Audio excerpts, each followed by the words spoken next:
Howdy, this video is specifically for my 7th graders, my advanced studies group, and then my 8th grade honors class.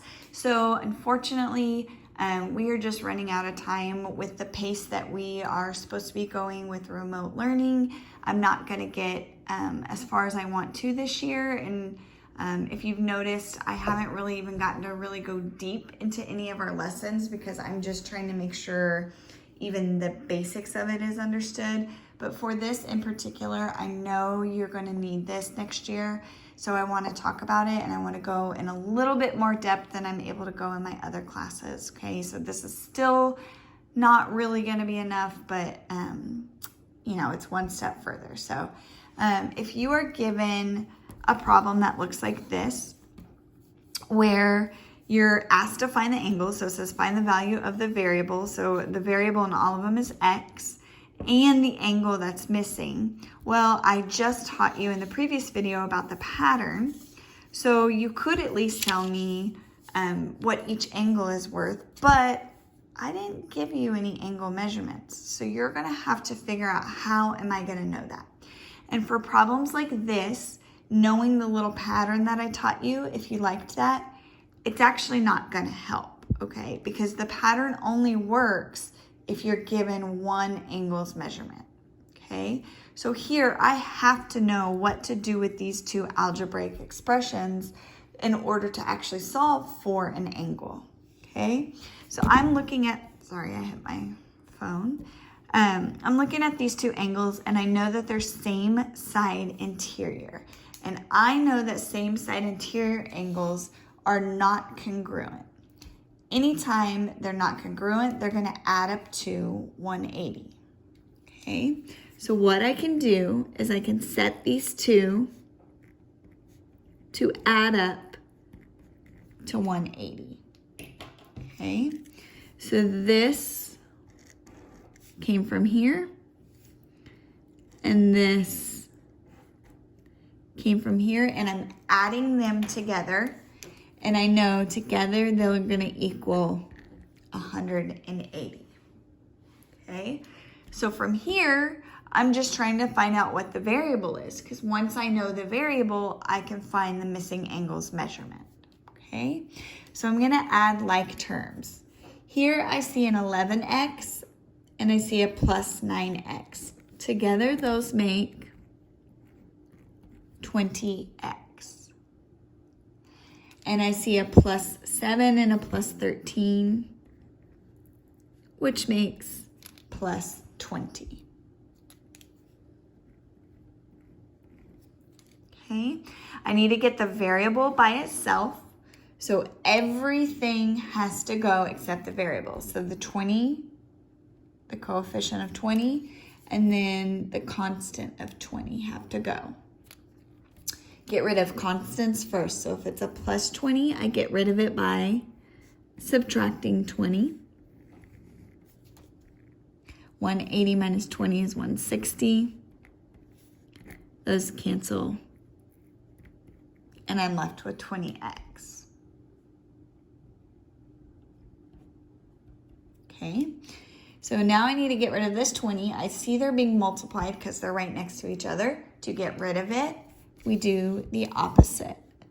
So they're being multiplied, so I'm going to divide. Okay, 20 divided by 20 is 1. And 160 divided by 20 is 8. And we know 1x is the same as just x. So I found my variable, okay?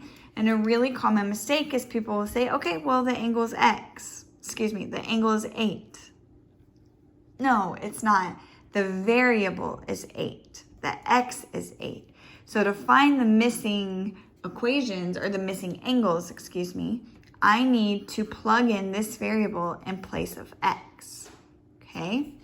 So to find this angle right here, I'll put a star. So to find the star,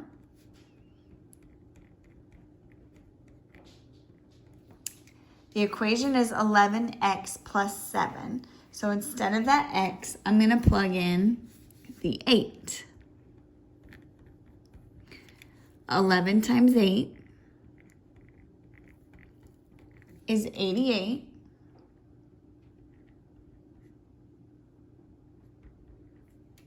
And then 88 plus 7 is 95.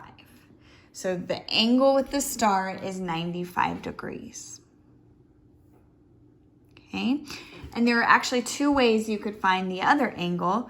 You could go back through, you could plug in 8 instead of x in this equation and solve, or we know that together these equal 180, so we could just do 180 minus 95 to find the missing angle. Okay, and that says 85. I'm going to do two more with you, so stay with me. Okay.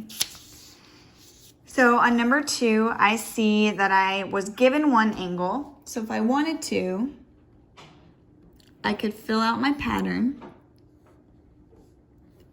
Okay, so great. I know that this angle right here is 65, so the one that I'm not sure of is also 65, but I also asked you to find the variable, so I have to find the variable anyway.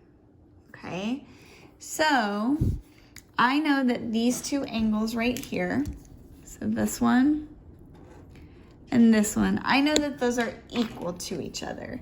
They're vertical angles, so I know that 6x minus 1 is going to equal 65.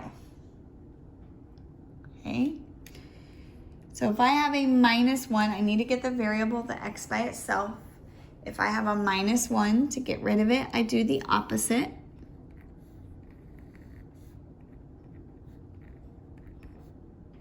Those cancel out.